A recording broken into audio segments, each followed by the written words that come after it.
Tonight, Senate Republicans scrambling to push through the massive tax cuts and spending bill at the heart of President Trump's agenda.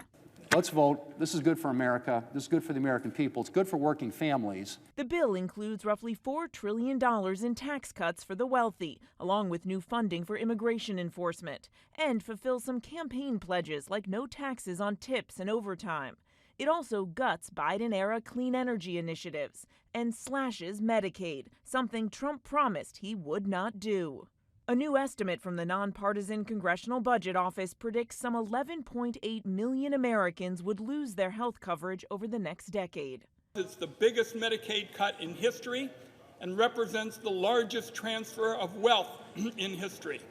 It is caviar over kids, hedge funds over health care.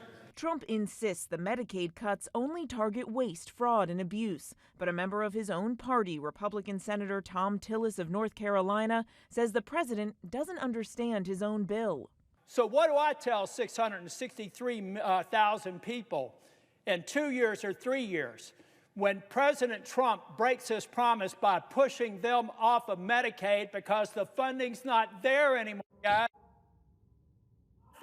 In the White House, senators advising the president are not telling him that the effect of this bill is to break a promise. Trump furious with Tillis, threatening to primary him, but Tillis refusing to cave, instead announcing he won't run for re-election, saying leaders who are willing to embrace bipartisanship, compromise, and demonstrate independent thinking are becoming an endangered species.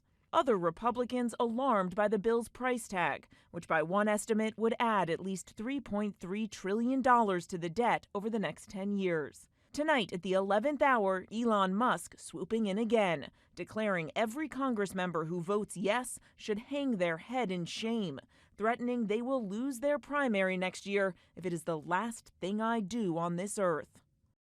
Now, Senate Republicans want to vote on this bill tonight. Reminder of the math, they can only afford to lose 3 Republicans in the Senate and still pass this. And right now, more than that remain undecided. And even if this bill ultimately passes in the Senate, it then goes back over to the House, where Speaker Johnson has that razor-thin majority and where already we are hearing from some Republicans who are opposed to the changes made over in the Senate. Mary Bruce, ABC News, the White House.